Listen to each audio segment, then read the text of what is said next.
Hello, Olympia. Welcome to our twice weekly show with Interfaith Works, Lean in Olympia. We are super excited today to have three amazing guests, two in person, socially distanced, one joining us from the computer.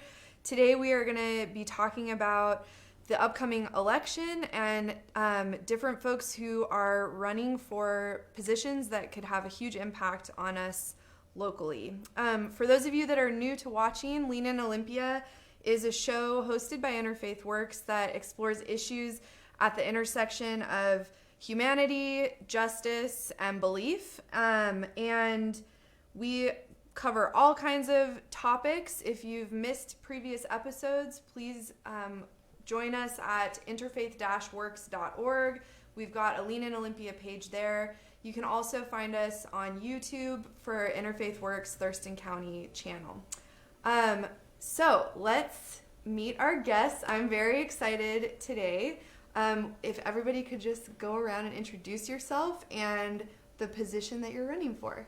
Jess, you want to start? Sure. Hi, my name is Jessica Bateman, and I am running for the State House of Representatives for Legislative District 22, which is being vacated by our very own Representative Beth Doglio. Beth? And I'm Beth Doglio, Representative Beth Doglio, and I am running for the seat that Denny Heck currently holds in the 10th Congressional District. I'm running to be your next member of Congress representing the 10th Congressional District. And thank you for having us. Yes. Carolina, can you introduce yourself, please? Yes, my name is Carolina Meija, and I'm running for Thurston County Commission in District 1. Awesome. And I think I forgot to say who I am. For everybody that doesn't know, I'm Meg Martin, Executive Director of Interfaith Works. Thank you all so much for making the time. I know that this must be kind of the last sprint to the finish line for the election next week.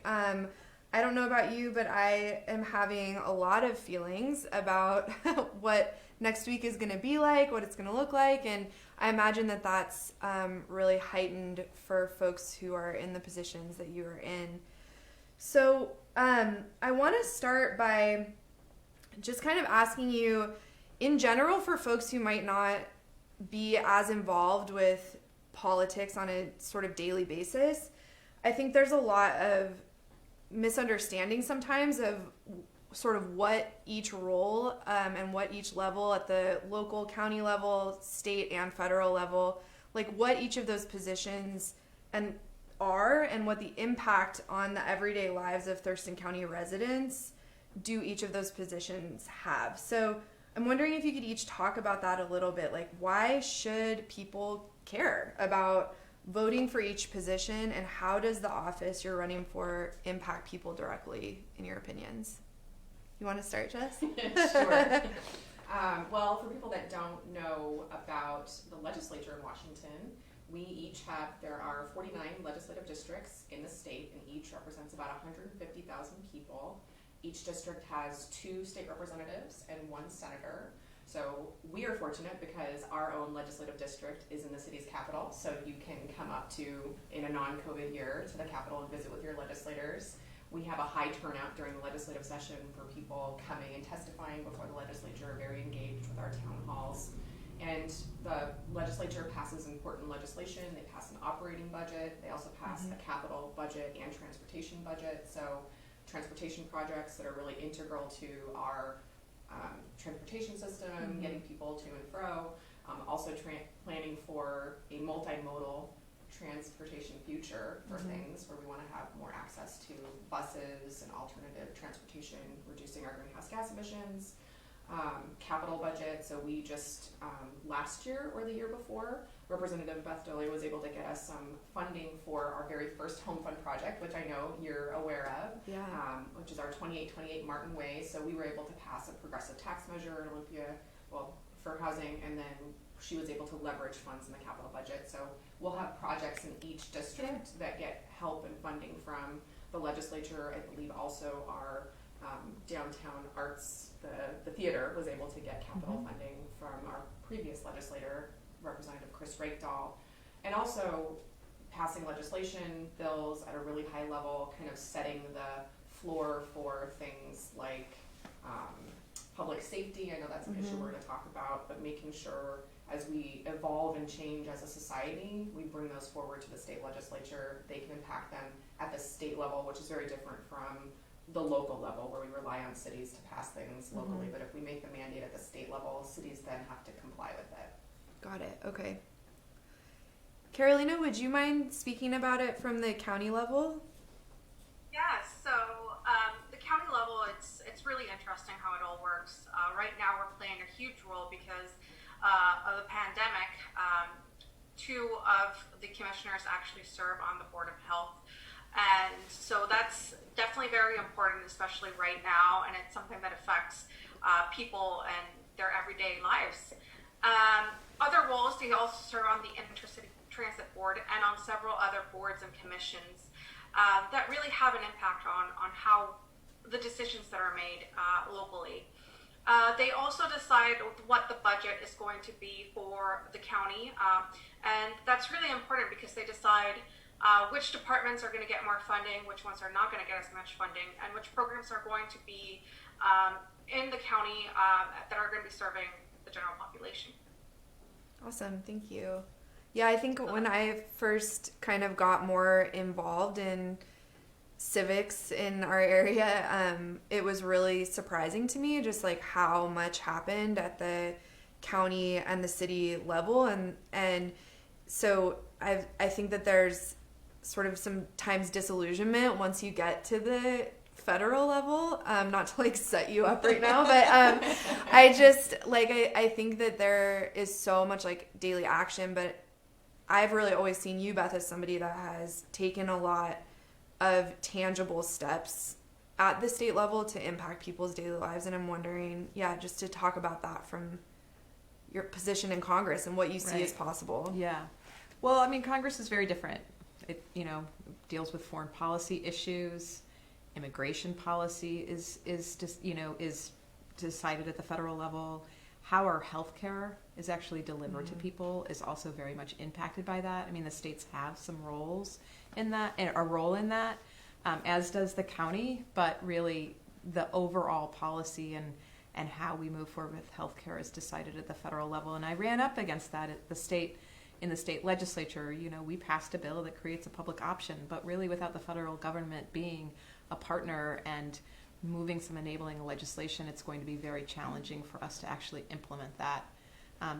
Immigration. We have at the state level taken a number and tried to pass a number of bills to protect people who, from ICE raids, in the workplace, in schools. But ultimately, the federal government needs to pass an entire immigration reform bill to really right the wrongs that have been done for decades now in terms of our immigration policy. And there are other things where we interact a great deal. The transportation budget, you both mentioned transportation, and the federal government does do a tremendous amount in terms of matching dollars for massive transportation projects. And, I would really love to see our transportation dollars be looked at through a racial justice lens, really looking at making sure that our marginalized communities across this country are considered when we're making decisions about how we use our transportation dollars. And then finally, housing. That is an issue that we've worked on a lot together, and the federal government is not a very good partner. When we look at the Housing Trust Fund, we did a record $175 million into the Housing Trust Fund last year. And the federal government's Housing Trust Fund has $245 million in it for 50 states. Yeah. We could be doing so much better and being much better partner in terms of building permanently affordable housing units in our communities. The federal government can play a much bigger role. And there's a lot of reforms that need to be done as well. Our voucher system is kind of a one-size-fits-all, and it doesn't really work for communities where housing prices are higher than other parts of the country.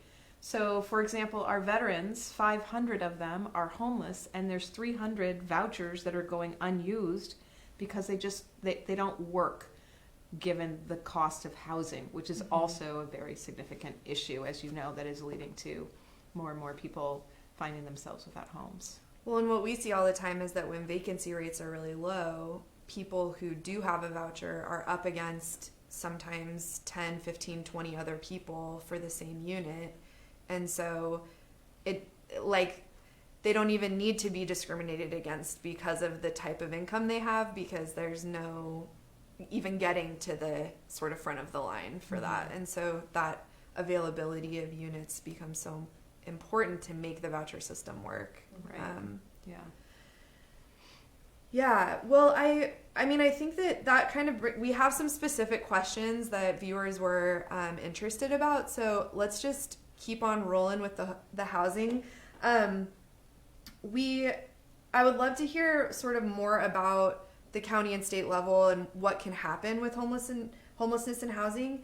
But particularly, we hear often the strong call for like crackdowns on homelessness and what's perceived to be public drug use and other survival behavior that's often can be very visible out on the streets. And it's not often understood or accepted typically by the general public. And we hear that this like implies an increased effort in law enforcement and incarceration for these behaviors. And so I'm wondering about what your thoughts are on the call for more law enforcement intervention on issues like homelessness and associated behaviors, and that push and pull that we often hear between, the idea of personal responsibility versus social responsibility. I know there's a lot there. A lot there to unpack. Yeah. Do you want to start? Sure. I think the conversation about personal responsibility is misguided. Having worked at the local level, what I've seen, I also work during the day in the healthcare field and behavioral health and for community health centers that are an integral component to our social safety net because they provide the majority of care to Medicaid patients across the state. What we really need to do is invest in a robust social safety net and healthcare that is accessible for everyone and includes comprehensive behavioral health supports and services, and also find adequate and available housing for everyone. Because when people are forced to live outside and survive and engage in those survival behaviors like you mentioned, including substance use disorder and other things, we start having a conversation about personal responsibility when the real issue is that they don't have a home, they don't have safe and secure housing, and healthcare is probably very difficult to get when they're surviving on a daily basis outside. We don't have the conversation about personal responsibility for the myriad individuals that have substance use disorder that live in a home because we don't see them. And so I would rather focus on the upstream solution, which is getting people, and we know that can be controversial as a person who worked on the People's House and the very first Home Fund project. That takes enough energy in and of itself, and really targeted strategic relationship building, funding, getting the siting, all of those things. The healthcare system, that takes a lot of work. It's going to take a lot of reforms, like Representative Doglio said. So let's focus on those things instead of focusing. I fully and wholeheartedly reject relying on people to interact with the law enforcement system in order to get access to services. Yeah. It is the absolute wrong way to think about that. In interacting with law enforcement, becoming involved in our criminal justice system creates harm from the moment that you engage with it. And the longer that you end up being incarcerated, the further that harm goes, which then creates even more challenges and stigmatization and makes housing harder to get. And if you want to go to college and get public education access, etc. So let's focus on getting people housing and healthcare and have a conversation about that. Carolina, I'm interested, can you speak to the role that the county and the county budget plays when it comes to things like behavioral health care and housing and homelessness? Yeah, so, houselessness, it's just such a complex issue, and it will continue to be a complex issue. It's not just a solution, fix all. And just working in our criminal justice system, I'm going to piggyback off what Jessica said.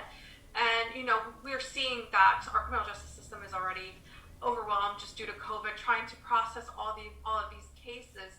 And if we continue to arrest people for being homeless, then it's going to continue to get overwhelmed, and that's our whole criminal justice system.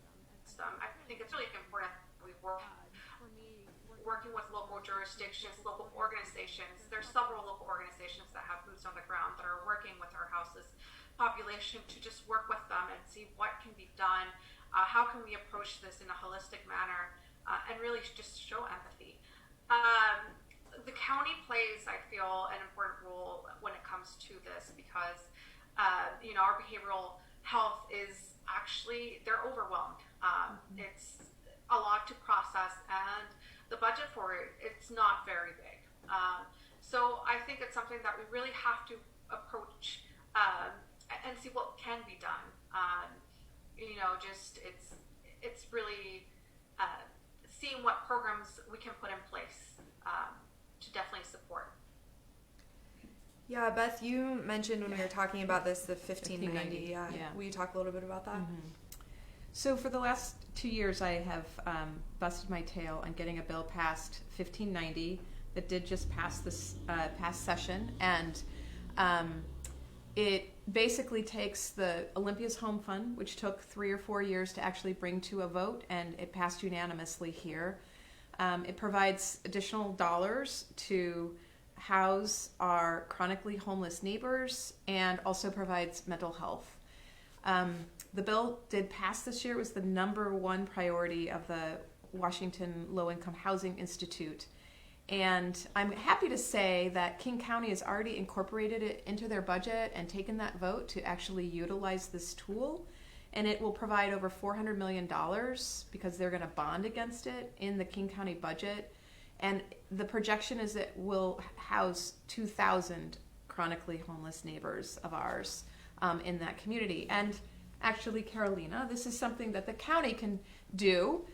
Once you are elected and take office in January, you can also pass legislation that enables that small tax to go towards a regional housing plan that would start to, would give the county and the communities, Lacey and Tumwater, some dollars to actually build new housing and permanently affordable housing, as well as provide mental health services. So there's some flexibility in the language of the law that allows for both of those things. The other thing is that King County is being really creative about how they're going about it. So there will be a trailer bill in the legislature this session that sort of gives them a little bit more flexibility in what they can actually purchase, because we've seen there's a lot of real estate on the market right now in terms of being a solution to housing, larger numbers of people, and so there's some things that they need to do to actually make that happen and kind of make their plan and their vision work in King County. So that'll be an interesting topic for you this session.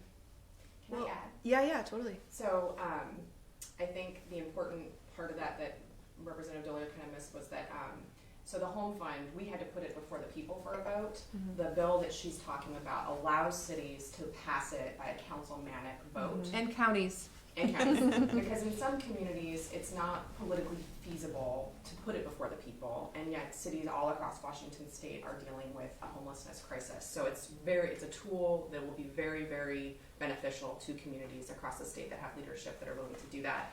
And I think when we talk about housing and homelessness, I was just at a progressive housing champions conference by Low Income Housing Alliance they organized.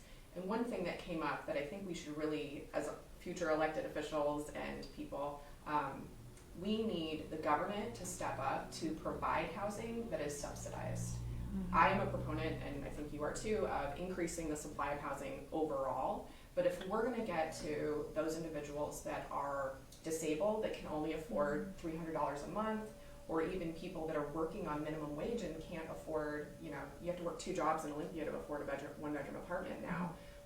We have to, as government, provide that housing and make sure that it's subsidized for a perpetuity, hopefully, like the First Home Fund project, which will be affordable at 30% AMI and 50% AMI for the first 15 years, and then 60% AMI, I think, therefore afterwards. But Which project is that, Jess? The first home fund project. Okay, the 2828 Martin. Yeah. Great. The only way that we can get that done, the only time you see that happening is when the public sector steps up. So that means the capital funding in order to build it, partnering with a nonprofit to run it and manage it. You don't see that The vouchers for the subsidization, yeah. So we really have to put our minds together, and that's why that bill 1590 will be so important to pass at the county level, because we have so much work to do. We have over 1,000 people that are unhoused in Thurston County. I know the recent point in time count was 850 or something. Yeah, which we always know is an underrepresentation. Much, much lower than actually is. So that's something that I'll push for in the legislature, and tools that cities can use in order to do that, because we know that we're just, we're 225,000 units in Washington State behind right now just to keep up with current population growth.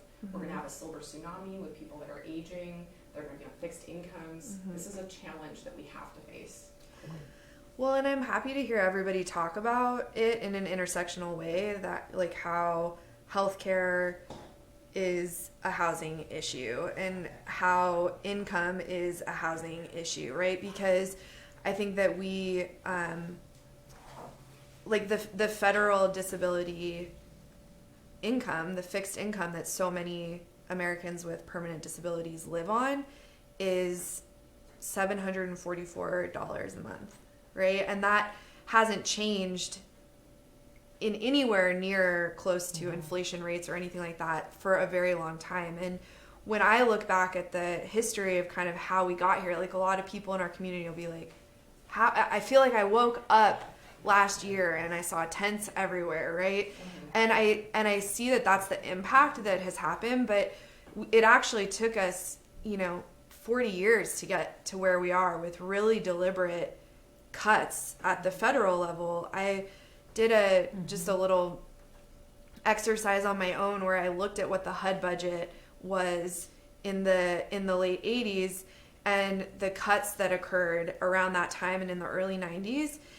And had we even just kept up with basic inflation rates from the time before the big cuts in the Reagan era, we would be, close to 3 times what the actual level of the HUD budget is currently. It also happened during the Clinton administration when they cut the HUD budget and public housing dollars and instead shifted to building more prisons and incarcerating more people, which costs money, by the way, and has really horrible outcomes. So that's something that... Yeah, we have a lot to do. Yeah. Totally. I think that, and that, I guess my point really with all of that is just how important it is for more and more people to understand the ways that the local and the state and the federal efforts all weave together and work together. And so having people in positions at each of those levels that really understand some of these complex issues in a like real and a human-centered way feels so vitally crucial.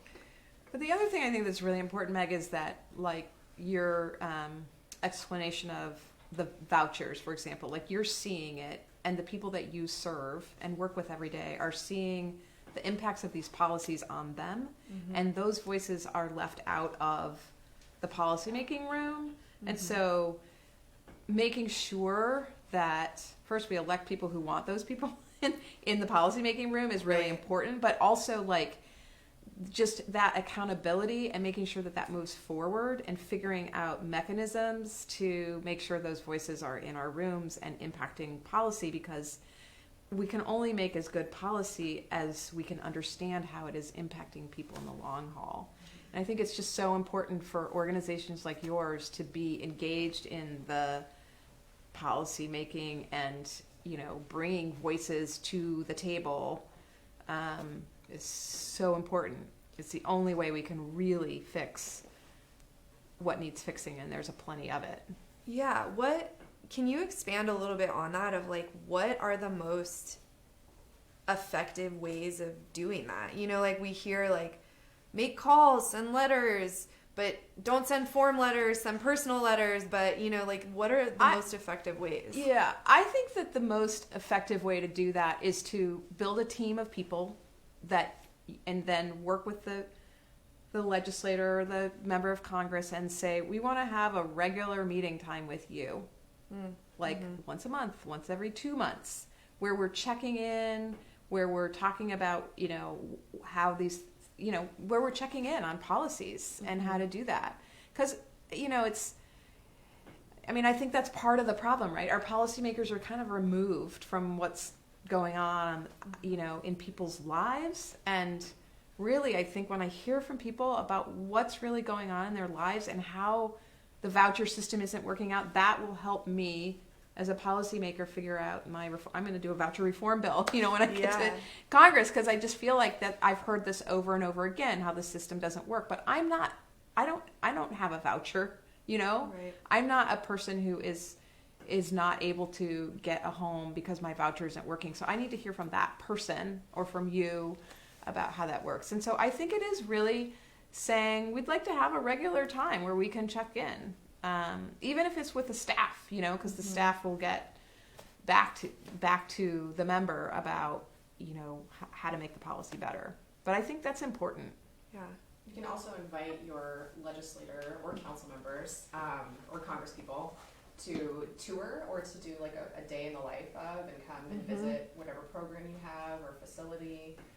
I was a legislative assistant years ago and got invited to take a tour of Grub, the nonprofit, and learn about their program. And I went back and told my boss about how amazing it was, and he ended up working on a bill to help with empowering at-risk youth. So it's a good opportunity, especially during interim when the legislative session adjourns, because it helps just that. The legislator can then get to know people, hear the concerns, hear those challenges, and see the work that you're actually doing, and then it provides a connection and an opportunity to share solutions. I think one thing is beneficial coming with a solution. So when you do meet with your legislator, whether that's regularly or not, having some kind of proposed idea of what you see as being beneficial to help you. And if you have a team of people, then you have those different perspectives and different pieces of information that can be inputted, which is really valuable. Carolina, do you have any tips? I was just wanted to add to that. I think from my perspective is, how can we make government more accessible to people? In the county level, one of the first things I noticed is the meeting times were at a time where people couldn't really attend them. If you're working, if you're out in the field, 2 o'clock during the weekday, it's not really accessible to people. So the voices that you end up hearing are very limited. And so it's very important that we open the doors up. I think the pandemic has kind of opened the doors up to the possibilities that we have with technology, and really how can we build up on that? How can we improve on that? And really just keep making government more accessible to people.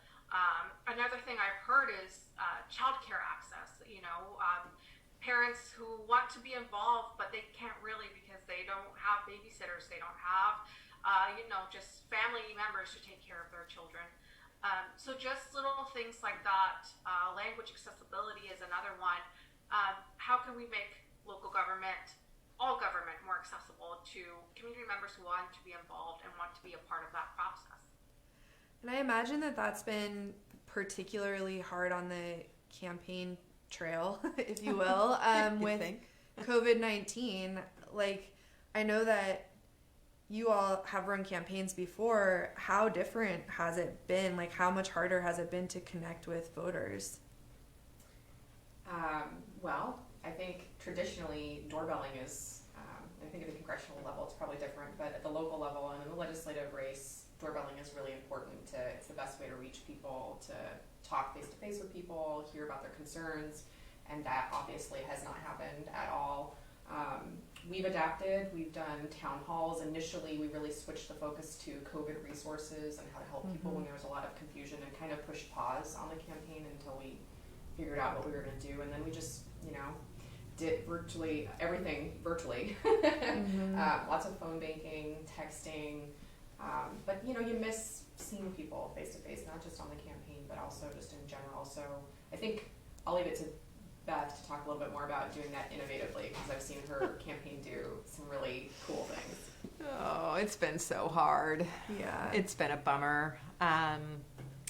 We've done some town halls. We've reached out to undecided voters. We've done we've made over 300,000 phone calls at this point, and I don't know, 190,000 texts. So we have focused on really reaching out to people by phone and by text.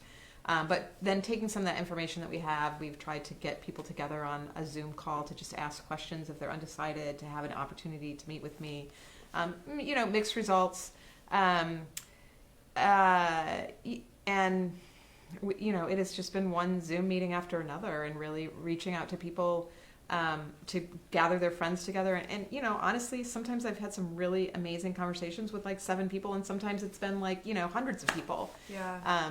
But actually that face-to-face. And then I have been at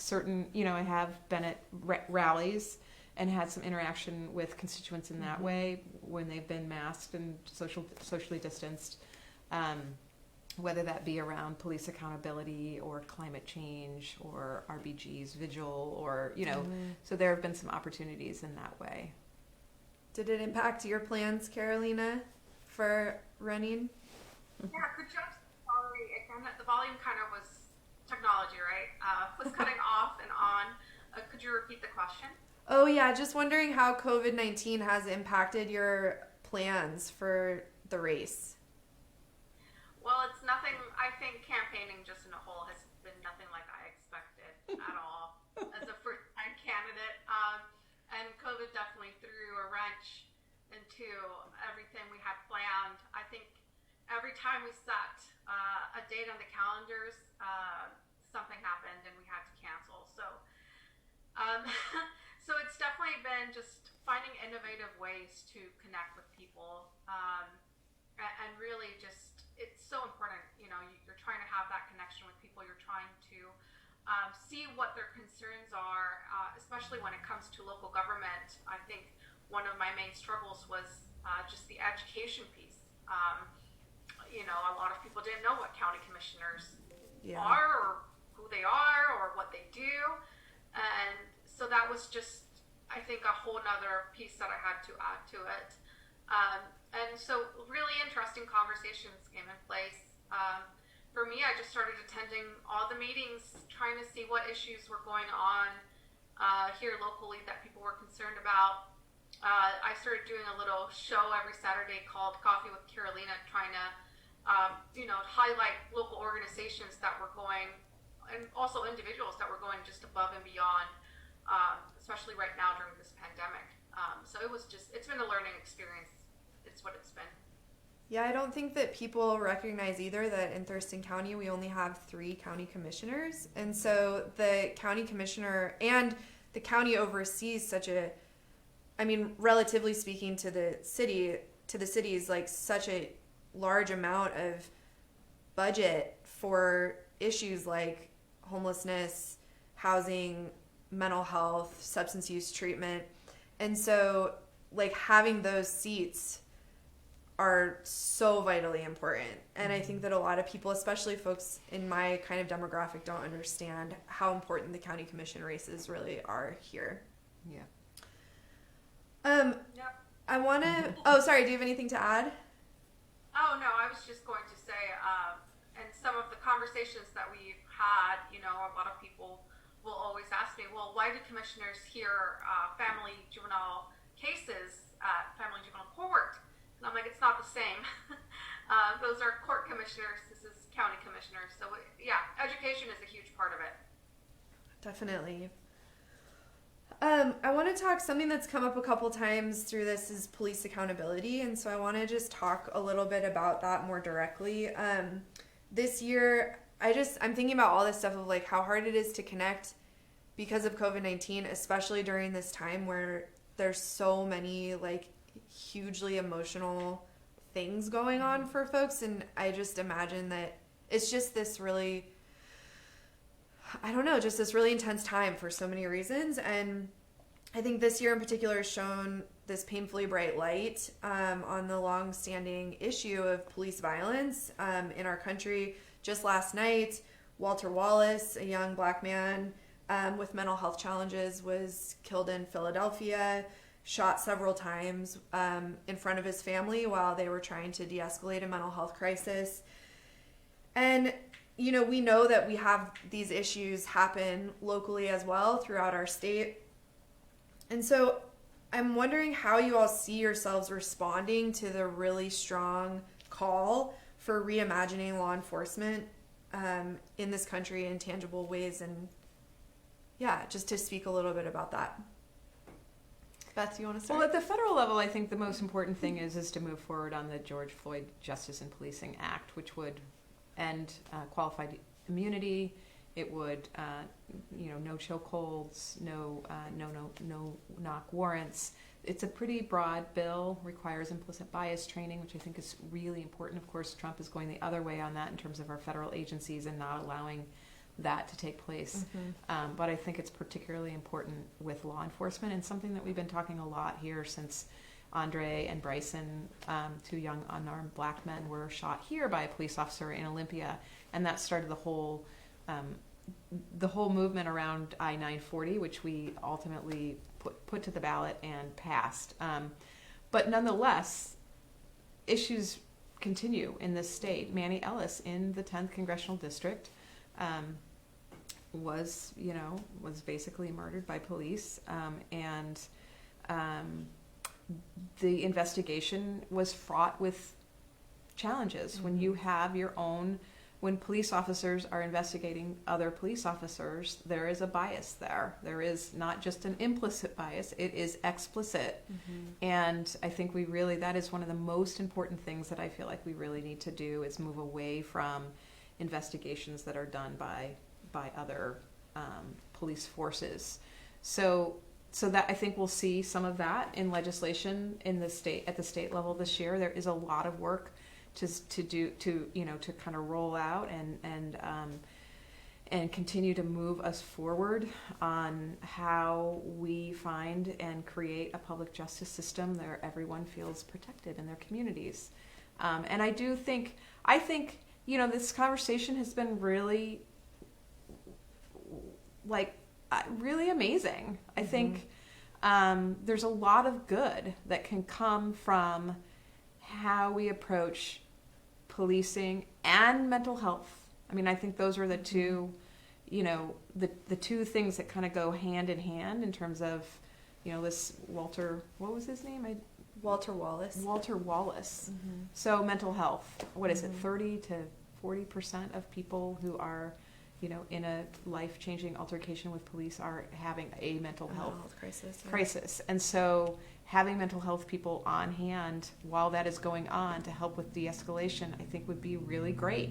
And yes, that does involve sort of thinking about how we fund, what we fund, who we fund, when it comes to community safety. So I was in a situation myself where we were just having a family evening with another family down the block, and 8 police officers showed up at our door, all of them uniformed with weapons. And apparently, what had happened was there was one of the children was upstairs having suicidal ideation and was on social media talking about that, and they alerted the police and they came over. Now, that was incredibly intimidating. As the person who was on, sitting there playing a family game, and all of a sudden these 8 police officers show up. I think that could have been handled differently. I feel like that is an opportunity for us to reimagine. It would have been really nice for a mental health provider to have been on hand with another police officer. And I think the outcome would have been much different and much better for that young woman. I am happy to say she's doing great, but... Oh, good. Yeah. So, I think it's about accountability for law enforcement, and then decreasing the occurrences that law enforcement interact with people. And we've seen over time law enforcement budgets continue to increase while we've also divested from public housing, behavioral health supports, healthcare. We have an increase in poverty, people living on the streets, and the de facto number that everyone calls is 911, and then you have law enforcement that go out, and even with de-escalation, all these different reforms, we're still seeing these outcomes that are really, really bad and harmful. So in the state, things like, civilian oversight, requiring that outside investigations incur, like the Attorney General. Like, we don't want to have what happened for Manny Ellis in Tacoma being investigated by some of the people that were actually there on the scene. Not allowing military equipment to be utilized by local law enforcement, banning chokeholds. That civilian oversight piece, I think, is really important. As a person who works for local government currently, you know, it's very hard to track problem officers or to fire an officer that has committed harm on people. And then even if by a miracle they are fired, they can just go get a job somewhere else. So I'm not sure, I think it is within that legislation where it's talking about licensing police officers, like we license other professionals, like nurses have a license. So if social workers, if you commit a crime or harm, there's a way to track it, and you're not going to be able to get hired by someone else. Especially when you have a weapon, I think it's incredibly important. We don't have a system for that right now. I also think, you know, decarceration is super important to this conversation. It's kind of being left out, but it's really important that we focus on not continuing to incarcerate people. And that means, you know, at the local level, you know, we're looking at misdemeanor crimes at the local level. So say you have a progressive city that wants to do really progressive things, we need to do that at the state level. So low-level drug offenses. I mean, if you look at who's incarcerated, it's primarily people of color, people with mental illness, and people living in poverty. We know when we're having, and this will be a priority issue going into this legislative session by the Democratic caucus, thank goodness, we don't want to continue to perpetuate those harms, especially when we're having conversations about racial justice and equity. So I'm really excited about that because I truly think that's the solution. And the cost of incarcerating someone in Washington State is about $40,000 per year. Think of all the good that we could do if we paid on the front end for wraparound services, education, comprehensive behavioral health, like all the different things we could actually do if we had that opportunity. Yeah. Carolina? Yeah, so I'll give a little bit of history just here in Thurston County. Back in the 90s, we started partnering with CPS to address cases where there was child victims. And that ended up being a very fruitful relationship that really ended up working both for the police, CPS, and also the victims, where they were able to get their assistance in a much more efficient manner. I think we should really look into partnering with mental health specialists. Same thing, trying to just take that burden off police, really, and put it back onto mental health professionals to really assist people who are in need, people who are going through a crisis, and really just try to avoid, any sort of violence. But also, just speaking with the community, I think it's important that we, have an oversight committee board. I've spoken with several community members, also police officers, and I think we really need to bridge that gap, build that community trust again, and work on that. And I think that will require, if that's what it requires, having subpoena power too. I think it's important that we do that. Yeah, I think that the building of community trust is such an important piece, like on a lot of conversations that I've had with people, again, that education piece, that if you're not embedded in politics day after day, there's so much that happens that you might not be aware of. And so a lot of folks who are really wanting to get involved in new ways don't understand what's already happening in terms of mental health support, particularly at the city of Olympia level. And then figuring out like what building that trust for those programs looks like and how the community in general can be like part of creating what it looks like to reimagine the police. Because if it's just dictated what it looks like to reimagine the police by either law enforcement or government officials who may not be impacted day to day, then there's not going to be that trust for those systems to really like flourish, I feel like. I have to give a plug since you're talking about this. For the city of Olympia, we are starting a process in 2021 based on the participatory leadership model that we utilized for the one community, the how to respond to homelessness that you were a part of. that will be having a conversation about reimagining public safety. So that will be an opportunity to have people that are directly impacted in our community, not being led by decision makers or people that fund the programs and policies or law enforcement.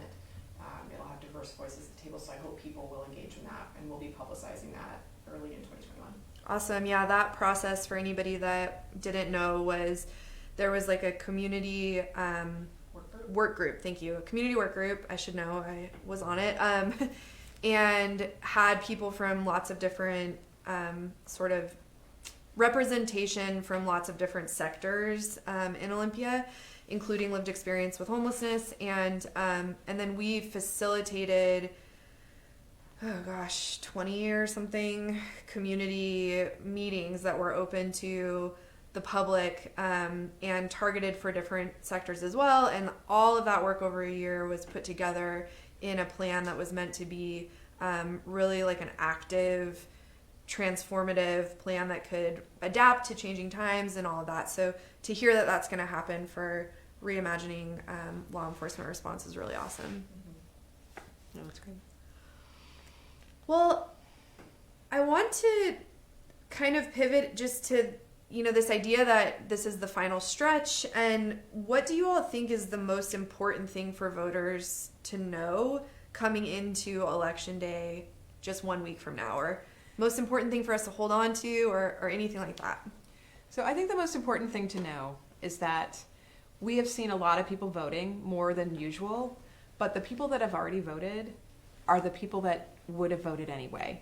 Like they're the regular voters. Those are the people who voted early.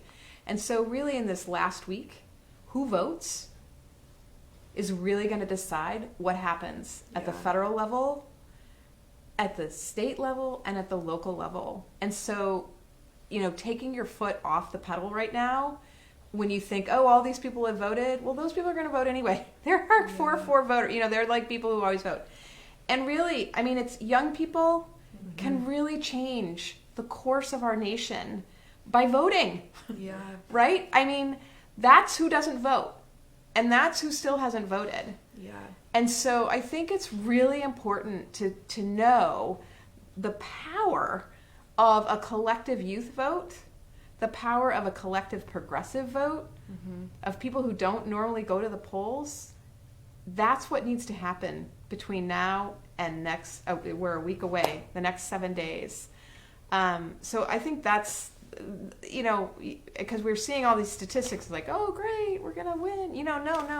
No. Yeah. We have a lot of work to do. There's still 50% of people who have not voted. Yeah. And if they vote, and especially if the young people vote, we could see very significant change in this country, and we need it. I can't imagine another 4 years under a Trump administration. I cannot imagine another 2 years with a Senate that's controlled by Republicans. They haven't even, the House has led on passing the HEROES Act, and which would provide, dollars into our communities, helping people, helping small businesses who are struggling to, day in and day out, helping people who can't pay their rents or their mortgages. They're, helping schools who are struggling to provide education and keep it interesting with students. They haven't acted on it. Instead, they did the Supreme Court nomination so that they can control the Supreme Court with a 6-3 vote for the next 50 years. That was their priority. And then not called a recess. Helping people. And what? And then called a recess until after the election. Yeah. It's really unconscionable. And really, we should step up and vote them out. Yeah. Honestly, it's really important that people know that their vote is super important. Yeah. What she said. Also, we have some really important races in Thurston County. We need to elect. Oh my gosh, please. County Commissioner Carolina Meija. Absolutely. We have 3 county commissioners. 2 county commissioners will make a majority. Things like passing the home fund at the county level cannot happen with the current composition of our county commission, and frankly, we need her energy, we need her expertise, and we need her vision. And I'm so excited to have her as my new county commissioner in January of 2021. Also at the state legislature, we're going into a $4 billion deficit projected. There are going to be a lot of discussions about austerity measures and cutting programs and services that disproportionately help marginalize low-income people of color in Washington State, where I can talk about the litany of programs that are on the chopping block. So we need someone there that will advocate for meaningful benefits and relief from our Congress, and I'm confident that future Congresswoman Doglio will be there for us on that. We also need progressive taxation. We need tax reform to look at the 660 tax breaks that we currently have before we have any discussions about cuts. We also have the most heavily public sector labor district in the state, and I am a champion for working people, and I will continue to do that. So please get involved and help elect local electeds. We have the Thurston County Coordinated Campaign. We've got lit dropping events in this next week, phone banking events. You can text message. Please put that energy to use and help elect people that will actually work to make a difference in our community. You have, I think, really the benefit of having some really great people on the ballot to represent you, so please do help and work for them. Yes, to all of that. So much power. I love it. But I think it's just to honestly, both what Beth said and Jessica said, it's really spot on. There's honestly so much at stake for those of us who decide not to vote. I think everyone should really get out there to vote. It really matters. And I'm going to, challenge you to, challenge 3 other people. Contact them, ask them, have you voted yet?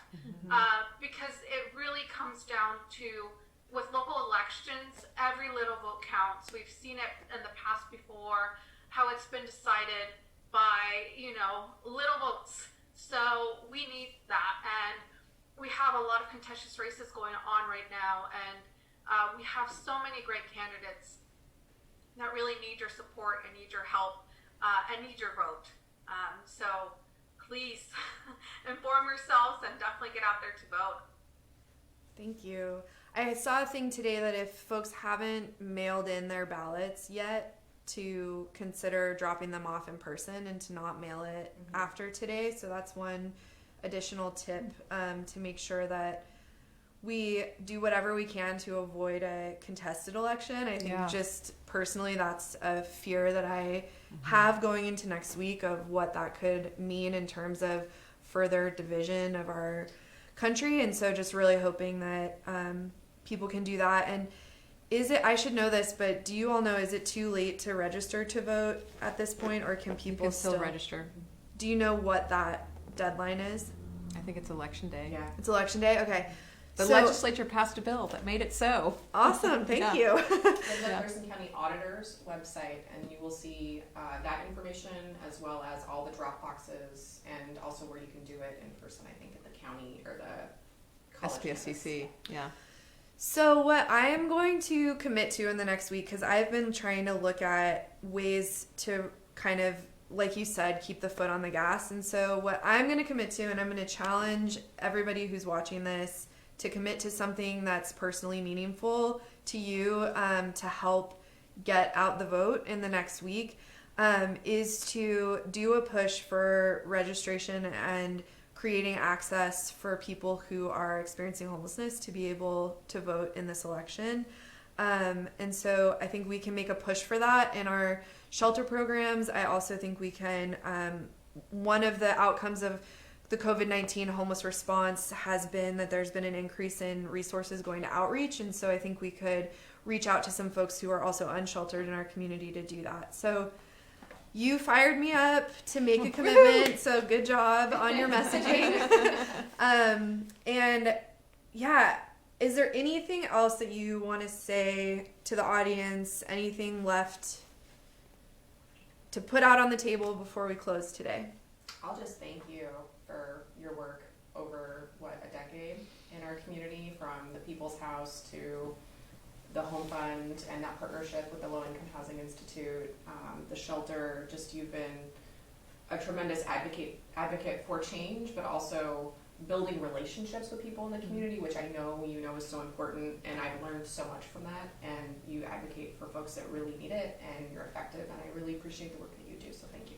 Oh, thanks. Force for good in our community. So lucky to have you. Thanks for doing this today. Yeah, definitely. We definitely have an amazing team. Wouldn't be here without all the folks that are working in the shelters every day, and it's really a special place. I feel like Olympia is a very special place.